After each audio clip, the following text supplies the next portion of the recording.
Hello, welcome to the BBC.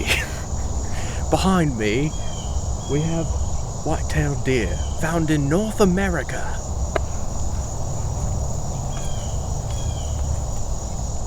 This is who we call Tiny Tim.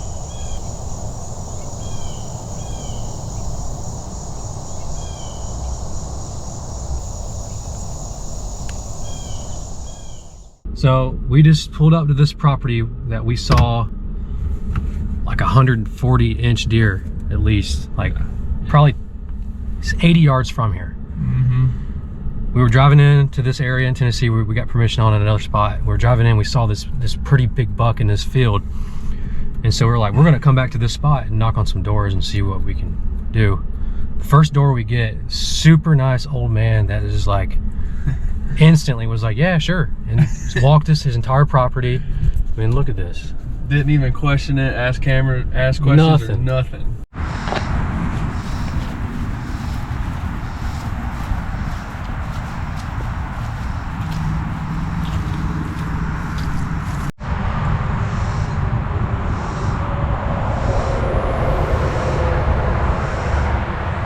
They bed up against this highway because they feel safe.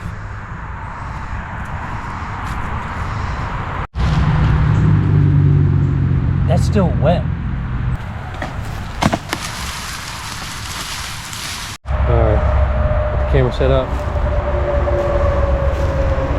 Right there, on this trail. We're ready to roll. There's a ton of deer sign. We think the buck we saw on the interstate, this is where he hangs out based off the sign we're seeing. Alright, we've been door knocking for about an hour, hit 5 doors. And we're really trying to find a property for Clay to hunt. We have 2 properties up here right now. We've striked out completely today, so it's not easy finding properties to door knock on. Everything's really big, a lot of ag fields. And we're trying to find smaller properties because smaller properties, people are probably not hunting it as much as they are the bigger properties. So far, everybody's pretty nice, but they're just not having it. They don't want anything to do with it. So we're trying to make it happen. 0 for 11. We are 1 for 14? 1 for 14. That's all we needed too. So we only needed 1, and we got a spot, 30 acres. Initially we didn't think we were gonna get permission to hunt. Tyler saw a pretty good sized buck out in the field, and basically got around the conversation to bucks only. After that was established, we got a green light, and we were able to get this buck on camera. There's probably another one out there that's of the same size or bigger, and we're gonna go back out there tomorrow, put some cameras up, do some scouting, see what we can find, and see what comes. He's looking at us.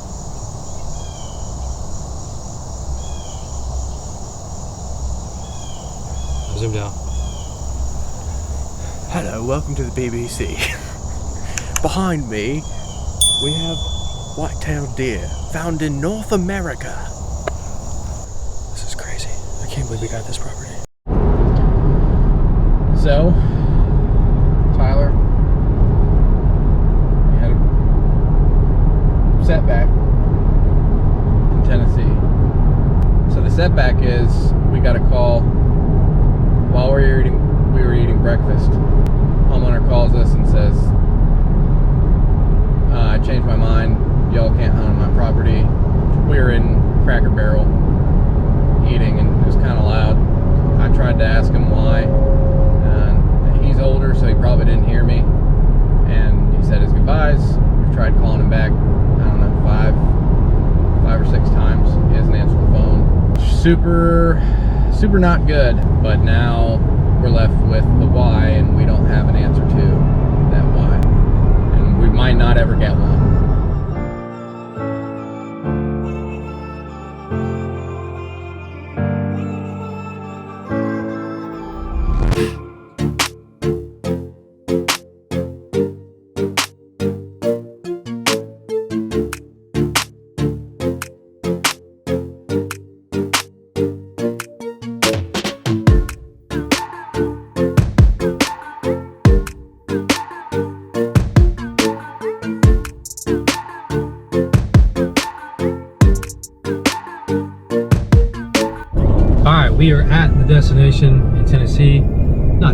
where.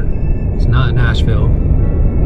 Keep it at that. And we're about to go check out this access point. Just Walker and I, Clay's getting up here later this afternoon.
Why are your clothes on the floor?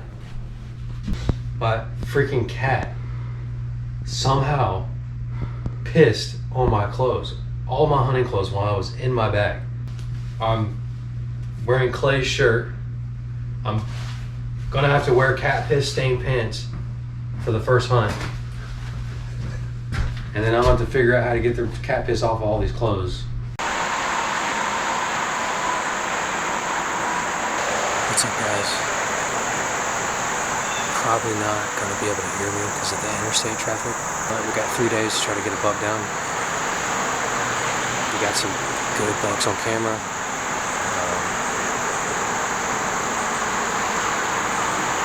We're gonna try to make it happen. I think we can make it happen. They were in here yesterday right at daylight, like 6:15. Big shooter, big 8-pointer. There's a big soybean field. I don't know, 80 yards to my south. They stay in that soybean field and they come back in these woods to bed. We'll see what happens.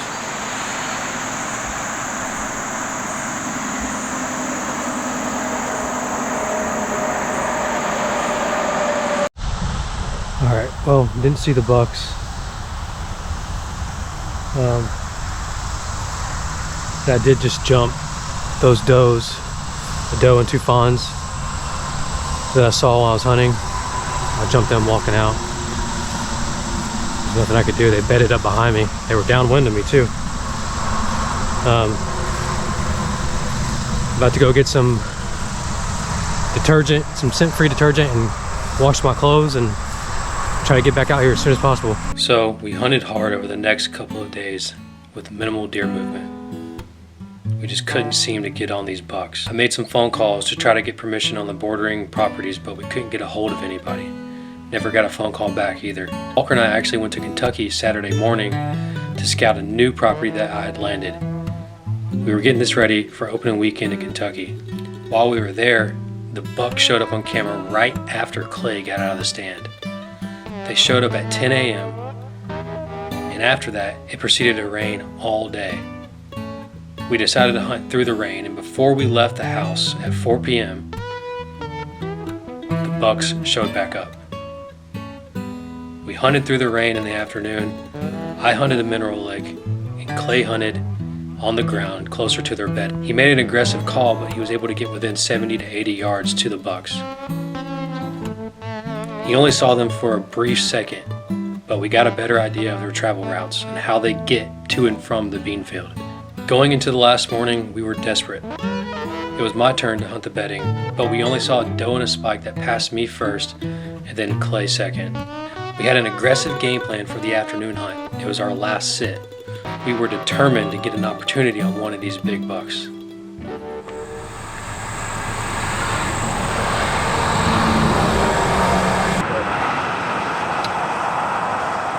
Yeah, that's a shooter. That's the shooters right there. That's at least one shooter.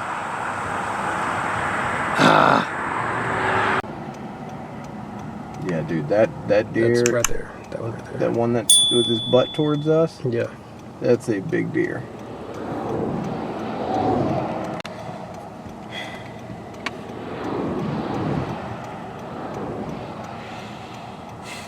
Literally on the side of the highway. This is the bean field that we can't hunt. So now we don't know what to do. So we're trying to get a game plan. We can go sit in this back edge up against the highway again, pretty close to the highway, and hope that they work their way back and somehow cross the creek. But we just don't know if they can cross the creek because it's flooded and it's roaring right now, like it's raging. And so we're kind of thinking that they're just not going to be able to get back across it. Yeah, so we don't know what we're going to do. We're going to get a game plan, probably hunt as close as we can get to the creek and hope they cross somehow if they can, and hope they make their way back towards us. But Dude, he's easily like a 140. Yeah, he's like a 140, 145. we'll see. Finally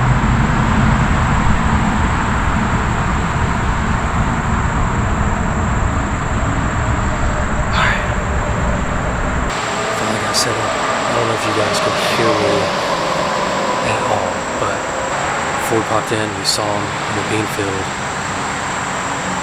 And so the chances of seeing them are pretty low tonight because the river is raised so much from all the rain the last 2 days. They're probably not going to get back across it. Creek, not river, sorry. We're hunting aggressive, we're in their bedding, like, I mean, we are in the bedroom, which usually is not smart to do, especially early season. But we got a whole month before the season comes back around here in Tennessee, so we're gonna risk it. We'll see what happens. Chances are low, like I said. They're all in that bean field. When they go to bedding, they're not coming back to their normal bedding tonight. You never know what can happen. So I almost didn't even want to hunt, but we'll see. I'm not very high off the ground either. This is probably the lowest I've ever hunted out of the tree. I'm like 7 or 8 feet up, but I got really good cover, pretty good shooting range.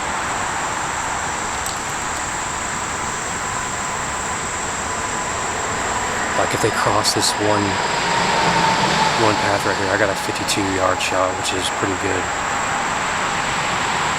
And if they come in this area at all, I'm more than likely gonna get a shot.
That was crazy. Or a 7-pointer, maybe a 6-pointer. Walked from behind me. Didn't even think he was going to be coming from that direction. At his turn, he was there. Completely downwind of me. And it was like 5 yards from me for a while. I could have shot him like 100 times. And I was hoping and praying that one of the big shooters was behind him. And he hung out for, I don't know, 10, 15 minutes, maybe, and nothing else ever came. He didn't see me. I mean, I'm like 8 foot up in the tree, 7 foot. He didn't see me until he got pretty much right underneath me. Wow.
Messed that up so bad.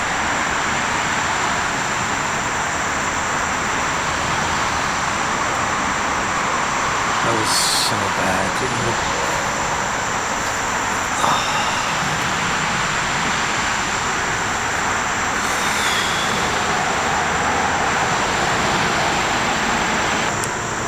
That hurts. I didn't know what to do, man. They were like going in and off the camera, and they were so close, and I'm so low. My brain was freaking out. Got busted. Buckled. When he busted me, I buckled. Look, freaking arrow flung out of the rest.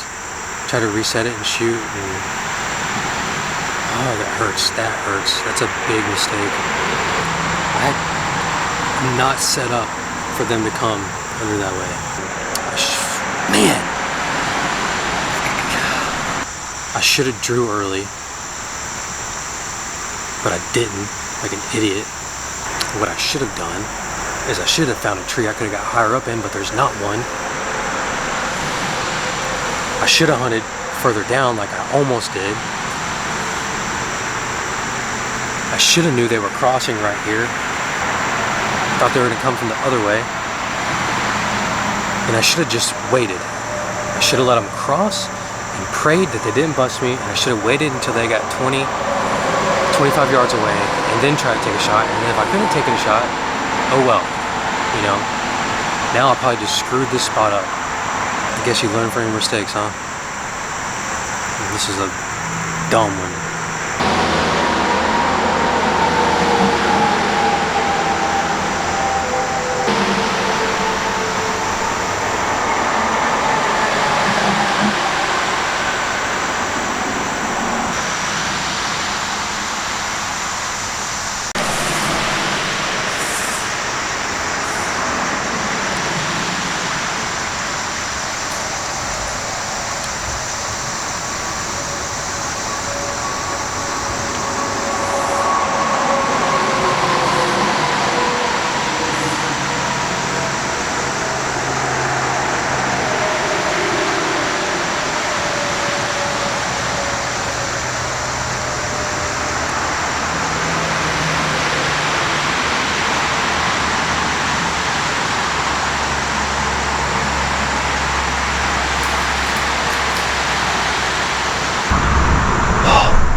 I just got back to the truck, and I just realized what just happened may actually be a blessing in disguise. Maybe not. Those deer were so close it probably wouldn't have mattered anyways, but I'll show you my sight in a second. But I just walked back to the truck, put my bow down, and realized my sight is totally adjusted to what I was practicing for earlier. So it's not even, the pin gaps are not even right now. It's not 20, 30, 40.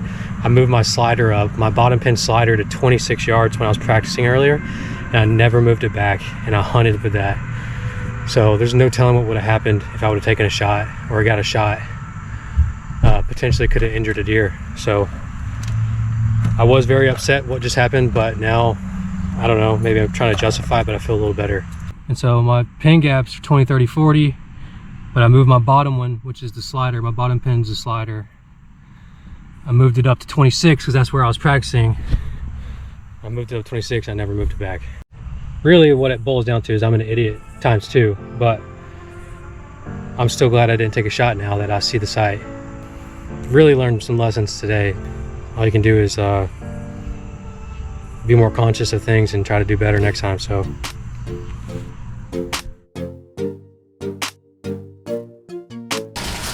Thought I saw something. It's just a cute one.